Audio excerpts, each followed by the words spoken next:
You guys know the story by now. I built an Etsy shop to nearly $1 million, 40,000 sales in just 4 years. And then Etsy shut it down. Gone. Not a slow fade, just gone. And here's the part that still messes with me a little bit. Right up until it happened, my shop looked completely healthy.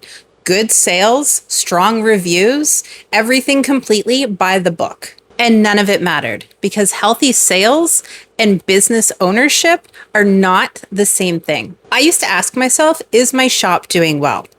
And that was the wrong question the whole time. The real question was, if Etsy disappeared tomorrow, how much of my business would still exist? And when I actually sat with that question honestly, not much. And here's the thing I really want you to understand. It's not me being dramatic about my own situation. This is genuinely how most Etsy shops are built, including mine. You spend all your energy on things that Etsy puts right in front of you. Your reviews, your star seller badge, your conversion rate, your search ranking, those are the numbers on the dashboard. So those are the numbers you chase. But none of those numbers tell you how exposed you actually are. You can have 5-star reviews and the badge and still not own a single piece of the thing you've built. Nobody warns you about that because the platform has zero incentive to do so. Etsy doesn't benefit from you being independent of Etsy. So after everything that happened, I sat down and I mapped out what separates a shop that's just doing well from a business that could survive losing its platform overnight. It came down to 5 things.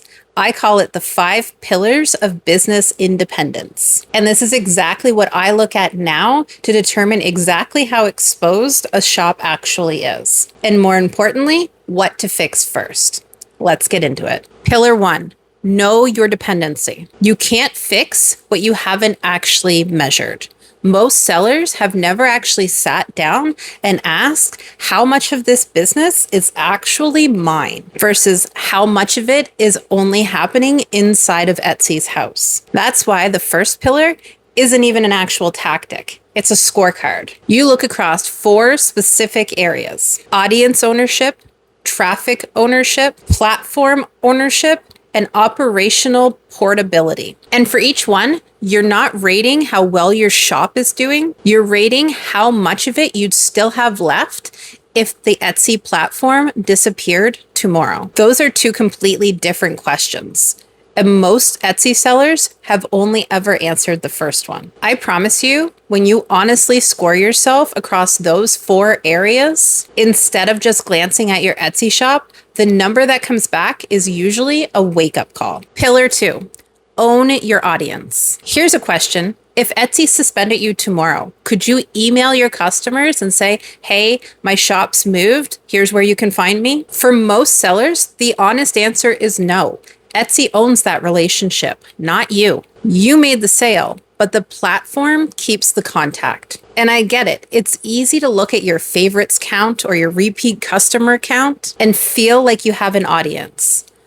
But favorites list is not an email list. Those people haven't given you permission to reach them anywhere else. The second your shop goes down, your entire audience goes down with it because it was never actually yours to begin with. Owning your audience means having your own list, an email list, something you control that lives outside of Etsy. So your customers are actually yours, not just Etsy's. It doesn't have to be complicated to start. Even something as simple as a little insert card in your packaging, inviting people to join your list is a great first step. Pillar 3, own your traffic. Where do your buyers actually come from? If the answer is 100% Etsy search, you don't have traffic. You're renting it. And the terms of that rental can change at any moment for any reason. This is why things like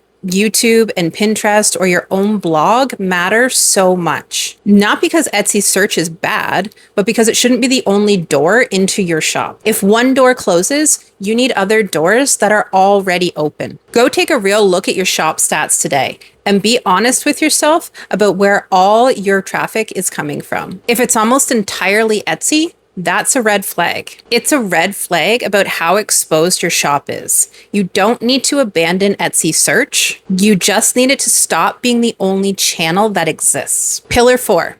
Own your platform. This one isn't about abandoning Etsy. I'm not telling you to close your Etsy shop and go build your own website tomorrow. It's about having somewhere else that's actually yours, even if it's small. Because if the only place you can ever sell is inside someone else's app, you don't have a business. You have a listing, and a listing can be taken down. This doesn't mean you need a fully built website with 100 products on day one. It can start with something as simple as a single landing page where people can find you, or even just a simple store with a handful of your best sellers. The point isn't the size of it. It's that it exists somewhere where you control. So Etsy and my business aren't the same sentence. Pillar 5, own your operations. Last one, and this is the one people skip the most. Could someone else step in and run your shop for a week just from what you have written down? Your fulfillment process, your records, how you handle a return, a rush order, a bad review.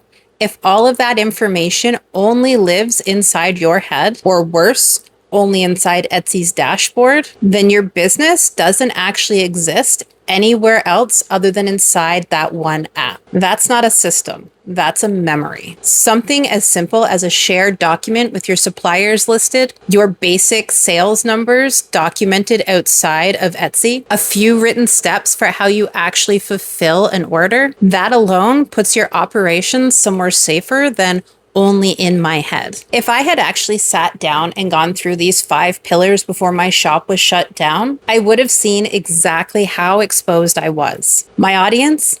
Etsy had it, not me. My traffic? Almost entirely Etsy search. My platform? Just Etsy. My operations? All in my head. I didn't own any of it. I was just really good at building inside someone else's house. And I think that's the part that's hard to explain to someone who hasn't been through it. It's not just the money, it's the 4 years of hard work. The reviews, the relationships, the reputation, none of it transferred anywhere. It just disappeared with the account because none of it had actually existed outside of the account in the first place. That's the exact gap these 5 pillars are meant to close. So here's what I want you to do. And please don't try and fix all 5 pillars at once. That's exactly how you get nothing done. Go through them one at a time. For each pillar, ask yourself honestly, strong, weak, or non-existent. You don't need a perfect score anywhere. You need to know where the actual gaps are. Find the one you're weakest in. That's your starting point. That's the pillar that's putting your business at the most risk right now. And it's the one place where fixing something will move the needle the fastest. Once that one's solid, move to the next one that's weakest. This isn't a race. It's just about protecting yourself in the long run. I put together a free Build Beyond Etsy checklist that walks you through each of these 5 pillars so you can see exactly where you stand and where you need to build first. It's linked below. Healthy sales got me a big number. It didn't get me a business I actually owned. Don't make the same mistake I did. Go find out exactly where you stand. I'll see you in the next one.